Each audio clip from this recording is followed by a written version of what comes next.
तो ये हमारे सामने एक क्वेश्चन है जो नीट 2025 में इलेक्ट्रोस्टैटिक वाले चैप्टर से पूछा गया है।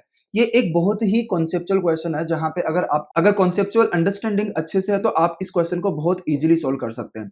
तो सबसे पहले आप लोग यहाँ पे स्क्रीन पे क्वेश्चन देख सकते हैं। आप लोग इस क्वेश्चन को पढ़ो एंड मैं यहाँ पे सिचुएशन एक्सप्लेन करता हूँ आप लोगों को। तो इस क्वेश्चन में क्या दिया गया है कि हमारे पास में ए एंड बी दो स्फीयर है, कंडक्टिंग स्फीयर, एंड इनके ऊपर चार्ज क्यू है।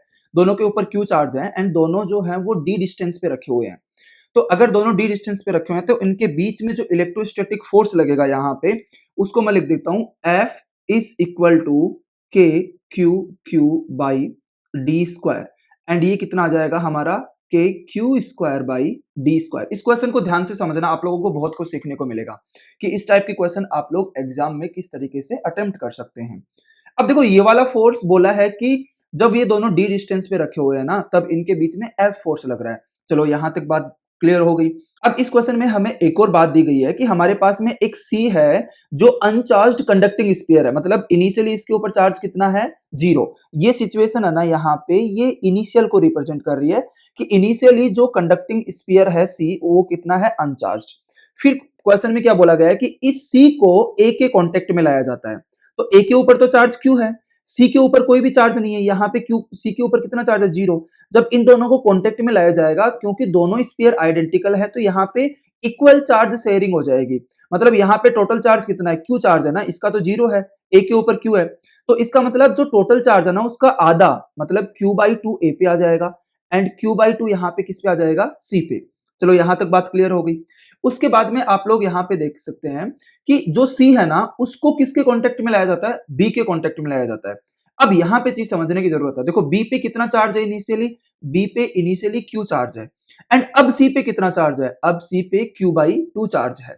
ठीक है, अब ध्यान से देखो यहाँ पे Q टोटल कितना हो जाएगा, Q प्लस Q/2 एंड ये हो जाएगा यहाँ पे 3Q/2। अब टोटल चार्ज यहाँ पे दोनों स्फीयर पे मिला के कितना, 3Q/2। अब दोनों आइडेंटिकल स्फीयर हैं, तो ये 3Q/2 का हाफ हाफ दोनों पे चला जाएगा। मतलब इस पे कितना आ जाएगा, 3Q/4 एंड इस पे भी कितना आ जाएगा, 3Q/4। ये तो सिचुएशन थी जो क्वेश्चन में दी गई है।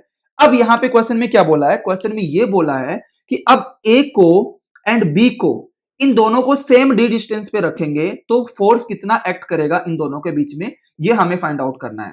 तो हम लोग यहाँ पे आना फिर से डायग्राम बनाते हैं कि ए एंड बी सेम डिस्टेंस पे रखे हैं तो उनके बीच में कितना फोर्स एक्ट कर रहा है। ठीक है, अच्छा यहाँ पे एक और चीज है कि ये दोनों सेम चार्ज है, तो ये जो फोर्स लगेगा ना, ये फोर्स ऑफ रिपल्सन होगा। ये क्या होगा, फोर्स ऑफ रिपल्सन। अब यहाँ पे आप लोग मेरे से एक क्वेश्चन ये पूछ सकते हैं कि सर आपने ये वाला फॉर्मूला यूज क्यों किया। देखो यहाँ पे गिवन चीज में देखो क्या बोला गया है कि neglect radius of sphere A and B as compare to distance D between them. इस डी के कंपैरिजन में इन दोनों की रेडियस जो है ना, वो बहुत नेग्लेजिबल है। तो उस केस में हम लोग इन दोनों स्फीयर को क्या कंसीडर कर सकते हैं, हम लोग पॉइंट चार्ज कंसीडर कर सकते हैं एंड उस केस में ये वाला फोर्स यहाँ पे लग जाएगा के Q/d स्क्वायर। अब देखो यहाँ पे मैंने सेकंड डायग्राम बना लिया है इस पूरी सिचुएशन के बाद में ए एंड बी का। अब मुझे बताओ ए पे कितना चार्ज बचा है, ए पे चार्ज बचा है भाई यहाँ पे Q/2 एंड बी पे कितना चार्ज बचा है, बी पे चार्ज बचा है यहाँ पे 3Q/4। अब ये इन दोनों के ऊपर चार्ज है, तो अब हम लोग मान लेते हैं कि इनके बीच में जो नया फोर्स लग रहा है वो F डेश लग रहा है। कितना फोर्स लग रहा है, F डेश। अब F डेश की वैल्यू निकालते हैं, तो F dash is equal to हम लोग क्या लिखेंगे, K charge on A charge on B, distance तो सेम है, D स्क्वायर। तो अब यहाँ पे वैल्यू पुट कर देंगे तो F dash is equal to कितना आ जाएगा, K Q/2 इंटू क्यू भी कितना है 3Q/4 डिवाइडेड बाई यहाँ पे कितना आ जाएगा, D स्क्वायर।